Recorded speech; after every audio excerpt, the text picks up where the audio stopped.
मार्गशीर्ष का महापावन करती हरि का ध्यान, भक्ति में डूबे हैं सब, सजे दिव्य स्थान। जय श्री राधे कृष्ण। आप सभी को मार्गशीर्ष मास की ढेरों शुभकामनाएं। आज हम आपके साथ मार्गशीर्ष मास में गीता का तीसरा अध्याय श्रवण करेंगे, साथ ही उसका महत्म्य सुनेंगे और एक बाल स्वरूप कृष्णा जी की कथा कहेंगे। उम्मीद करते हैं आपको हमारी ये कथाएं पसंद आ रही होंगी।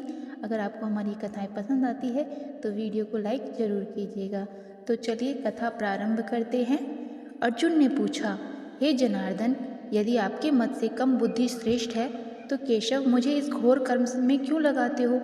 मिले हुए वचनों से आप मेरी बुद्धि को भ्रम में डाल रहे हो। निश्चय करके मुझे बतलाइए जिससे मैं कल्याण को प्राप्त हूँ। श्री कृष्ण जी बोले, हे निष्पाप अर्जुन, मैं पहले समझा चुका हूँ कि इस लोक में दो प्रकार की निष्ठा कही है। एक तो सांख्यों वालों का ध्यान योग, दूसरा योगियों का कर्म योग। कर्मों का प्रारंभ न करने से ही कोई निष्कर्म नहीं कहलाता और कर्मों को त्याग करके संन्यास ग्रहण करने से ही किसी की सिद्धि नहीं मिली। मनुष्य क्षण भर भी कर्म किए बिना नहीं रह सकता।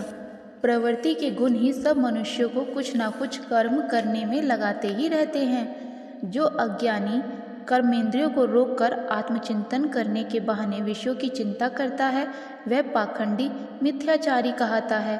हे अर्जुन, जो इंद्रियों को मन से दमन कर और विषयों में प्रवृत्त न होने देकर उनसे कार्य लेता है, वह कर्मयोग का आभास करता है और श्रेष्ठ कहलाता है। अपने धर्म के अनुसार नियमित कर्म के न करने से कर्म को करना अच्छा है। बिना कर्म किए तुम्हारे शरीर का निर्वाह नहीं हो सकता। हे कौन्तेय, यज्ञ के निमित्त किए जाने वाले कर्मों को छोड़कर जितने कर्म हैं उनके करने से मनुष्य का बंधन होता है।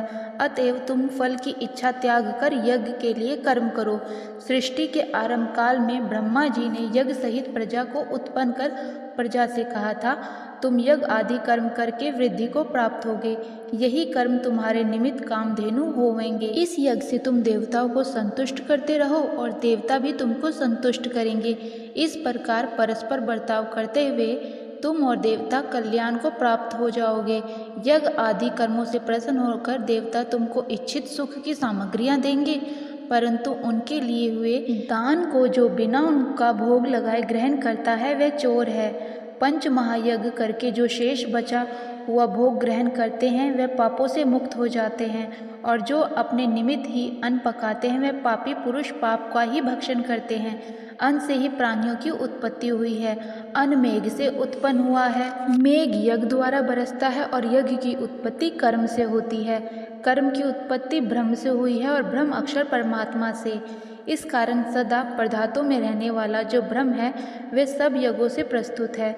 हे पार्थ, इस प्रकार चलाए हुए कर्म चक्र के अनुसार जो नहीं चलता है वह पाप में है और उनका जीवन व्यर्थ है। जो पुरुष आत्मा में ही रहता है और आत्मा आनंद अनुभव से तृप्त रहता है, आत्मा में ही संतुष्ट है, उससे कुछ भी कार्य शेष नहीं। वह कर्म करे या ना करे, उसको कोई प्रयोजन अथवा लाभ नहीं, और किसी प्राणी में अपना लाभ करा लेने की भी उसे कोई आवश्यकता नहीं है। इसलिए तुम भी फल की इच्छा त्याग कर्तव्य का पालन करो, क्योंकि फल की इच्छा त्याग कर कर्म करने वाला पुरुष मोक्ष को प्राप्त होता है। हे पार्थ, मुझको तीनों लोकों में भी कर्म शेष नहीं रहा और ना ही कोई अप्रिय वस्तु प्राप्त करनी है, फिर भी मैं कर्म करता हूँ। यदि तुम भी आलस्य में आकर कर्मों को नहीं करोगे तो अन्य मनुष्य भी हमारे ही पद का अनुकरण करेंगे। इससे मैं कर्म ना करूं तो सब लोग भी ना करने में नष्ट हो जाएंगे। इससे मैं वर्ण शंकरों के उत्पन्न करने का हेतु बनकर प्रजा का नष्ट करने वाला समझा जाऊंगा। जिस प्रकार अज्ञानी फल की इच्छा करके कर्म करता है, वैसे ही धन की इच्छा ना करते हुए ज्ञानी को लोक शिक्षा की इच्छा करते हुए कर्म करना उचित है। कर्म में आसक्त अज्ञानियों की बुद्धि में ज्ञान भेदभाव उत्पन्न न करें, परंतु आप स्वयं कर्म करते हुए उसमें भी प्रसन्नता पूर्वक कर्म करावें। हे अर्जुन, सब कर्म प्रकृति के गुणों को करके ही उत्पन्न होते हैं, परंतु जिनकी बुद्धि अहंकार में भ्रष्ट है, ऐसे मूर्ख लोग समझते हैं कि हम ही करता है। परंतु जो गुण और कर्म के विभाग का सच्चा तत्व जानता है वह ज्ञानी पुरुष समझकर इसमें आसक्त नहीं होता कि गुणों का यह खेल आपस में ही हो रहा है। प्रकृति के गुणों को करके भूले हुए मनुष्य गुण और कर्मों में आसक्त होते हैं। उन अल्पज्ञ मदों के ज्ञानी पुरुष कर्म मार्ग में चलायमान ना करें। हे अर्जुन, आध्यात्म बुद्धि से तुम सब कर्मों को मुझ में अर्पण करके कर्म फलों की आशा ममता को छोड़कर संग्राम करो। जो पुरुष श्रद्धापूर्वक मेरे वचनों पर दोष दृष्टि ना करके मेरे इस मत के अनुसार आचरण करते हैं वे लोग कर्म बंधन से निश्चय मुक्त हो जाते हैं, और जो अज्ञानी मेरे इस मत पर दोष दृष्टि करते हैं, इसको ग्रहण नहीं करते, वे संपूर्ण ज्ञान से रहित रहते हैं। उनको नष्ट हुआ जानो। अपना कठिन धर्म भी दूसरे के सहज धर्म से हितकर होता है। स्वधर्म में मरना भी कल्याणकारक है, परंतु अन्य धर्म भयानक है। अर्जुन ने कहा, हे विश्वनंदन श्री कृष्ण, पुरुष को पाप करने की इच्छा ना होते हुए भी उसे कौन पाप के मार्ग में प्रवृत्त करता है? कृष्ण भगवान बोले, हे अर्जुन, रजोगुण से उत्पन्न होने वाला काम व क्रोध मनुष्य को पाप मार्ग में ले जाता है। इसे करके उत्पन्न इच्छा कभी तृप्त नहीं होती। ये महापापी और शत्रु है। जैसे धूल से दर्पण और झिल्ली से गर्भ का बालक ढका हुआ है, उसी प्रकार विषय की इच्छा से आत्मज्ञान ढका हुआ है। हे कुंती पुत्र, इस शत्रु काम करके इंद्रियों का ज्ञान आच्छादित हुआ है और सदा अग्नि की तरह तृप्त नहीं होता। इंद्रियां, मन और बुद्धि इस काम के आश्रय स्थान हैं। इनके सहारे विषेच्छा ज्ञान को आच्छादित करके जीव को मोहित कर लेती है। अतएव तुम सर्वप्रथम इंद्रियों को वश में करके ज्ञान और विज्ञान को नष्ट करने वाले इस पापी काम को अवश्य ही जीतो। कहते हैं कि इंद्रियां सबसे प्रबल हैं और इंद्रियों से भी प्रबल मन है। इस प्रकार जो बुद्धि से परे है, उस आत्मा को जानकर निश्चयात्मक बुद्धि द्वारा मन को निश्चल करके, हे महाबाहु, तुम दुर्घर शत्रु को जीत लो। बोलिए जय श्री हरि। तीसरे अध्याय का महात्म्य। श्री कृष्ण जी बोले, हे लक्ष्मी, एक शूद्र महामूर्ख अकेला ही एक वन में रहता था। बड़े अनर्थों से उसने बहुत सा द्रव्य इकट्ठा किया। किसी कारण से वह सब द्रव्य जाता रहा। अब वह शूद्र बहुत चिंतित रहने लगा। किसी से पूछता कि ऐसा उपाय बताओ जिससे पृथ्वी में गड़ा धन मुझे मिले। कोई अंजन बताओ जिसे लगाने से पृथ्वी में गड़ा द्रव्य दिखने लगे। तब किसी ने कहा, मांस मदिरा खाया पिया कर। तब वह खोटा कर्म करने लगा, चोरी करने लगा। एक दिन धन की लालसा कर चोरी करने गया। मार्ग में चोरों ने मार दिया। तदंतर उसने प्रेत की योनि पाई। उस प्रेत योनि में उसे बड़ा दुख हुआ। एक वट वृक्ष पर रात दिन चिल्लाया करता कि कोई ऐसा भी है जो मुझे इस अधः देह से छुड़ावे। कुछ समय बाद शूद्र की स्त्री से पुत्र जन्मा। जब उसका पुत्र बड़ा हुआ तो एक दिन अपनी माता से उसने पूछा, मेरे पिता क्या व्यापार करते थे और उनका देहांत किस प्रकार हुआ? तब उसकी माता ने कहा, हे बेटा, तेरे पिता के पास बहुत द्रव्य था, वह सब यूं ही जाता रहा। वह धन के चले जाने से बहुत चिंतित रहने लगे। एक दिन धन की लालसा में चोरी करने गए, परंतु मार्ग में चोरों ने उन्हें मार दिया। तब बेटे ने कहा, हे माता, उनकी गति कराई थी? माता ने कहा, नहीं कराई। बेटे ने पूछा, हे माता, उनकी गति करानी चाहिए। माँ ने कहा, अच्छी बात है। तब वह पंडितों से पूछने गया और जाकर प्रार्थना की, हे स्वामी, मेरे पिता एक दिशा में जाकर मृत्यु को प्राप्त हुए, अतः उनका उद्धार किस तरह? पंडितों ने कहा, तो गया जी जाकर उनकी गति कर, तब पितरों का उद्धार होगा। यह सुन उसने माता की आज्ञा लेकर गया जी को गमन किया। प्रयागराज का दर्शन स्नान करके आगे को चला। रास्ते में एक वृक्ष के नीचे बैठ गया। वहाँ उसको बड़ा भय प्राप्त हुआ। यह वही वृक्ष था जहाँ उसका पिता प्रेत योनि को प्राप्त हुआ था। उसी जगह चोरों ने उसे मारा था। तब उस बालक को अपना गुरु मंत्र याद आया और वह उसे पढ़ने लगा। उसका एक और नियम था कि वह एक अध्याय श्री गीता जी का पाठ नित्य किया करता था। उस दिन उसके पिता ने प्रेत की योनि में सुना तो सुनते ही उसकी प्रेत योनि छूट गई और देवदेही पाई। स्वर्ग में विमान को गए और विमान पर चढ़कर पुत्र के सामने आए और आशीर्वाद देकर कहा, हे पुत्र, मैं तेरा पिता हूँ जो मरकर प्रेत हुआ था। तेरे इस पाठ करने से मेरी देह देवी हुई है। अब मेरा उद्धार हुआ है और तेरी कृपा से मैं स्वर्ग को जा रहा हूँ। अब तू गया जी को अपनी खुशी से जा।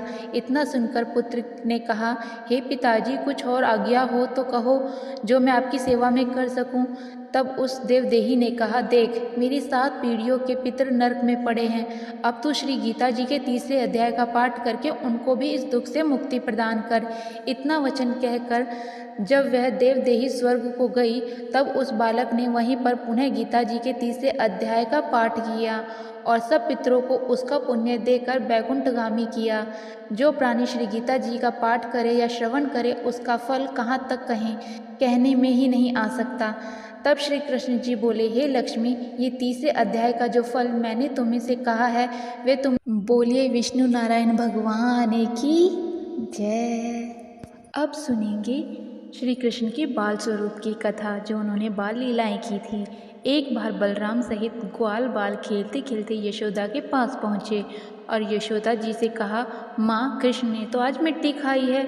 यशोदा ने कृष्ण के हाथों को पकड़ लिया और धमकाने लगी कि तुमने मिट्टी क्यों खाई है। यशोदा को यह भय था कि मिट्टी खाने से इसको कोई रोग न लग जाए। कृष्ण तो इतने भयभीत हो गए थे कि वे माँ की ओर आँख भी नहीं उठा पा रहे थे। तब यशोदा ने कहा, नटखट, तूने एकांत में मिट्टी क्यों खाई? बलराम सहित और भी ग्वाल इस बात को कह रहे हैं। कृष्ण ने कहा, मिट्टी मैंने नहीं खाई है, ये सभी लोग मिथ्या कर रहे हैं, झूठ बोल रहे हैं। यदि आप उन्हें सच्चा मान रही हैं तो स्वयं मेरा मुख देख लो। माँ ने कहा, यदि ऐसा है तो तू अपना मुख खोल। लीला करने के लिए उस छोटे बाल स्वरूपधारी सर्वेश्वर संपन्न श्री कृष्ण ने अपना मुख माँ के समक्ष खोल दिया। यशोदा ने जब मुख के अंदर झांका, तब उन्हें उसमें चर अचर संपूर्ण विश्व दिखाई पड़ने लगा।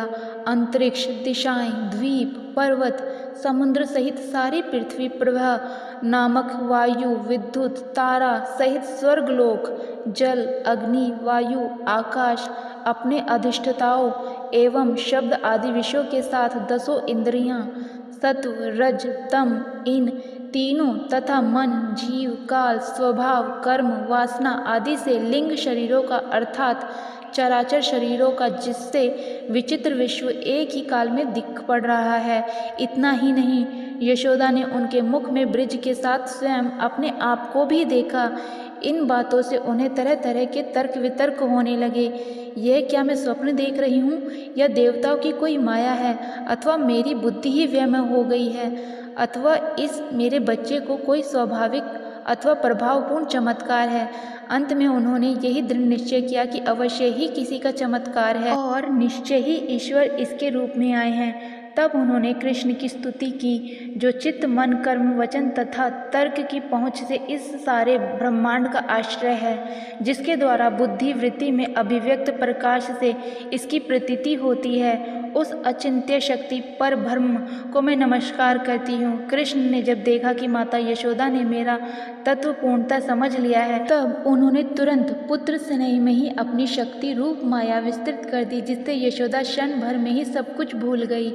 उनके हृदय में पूर्व की भांति पुनः अपार वात्सल्य का रस उमड़ पड़ा।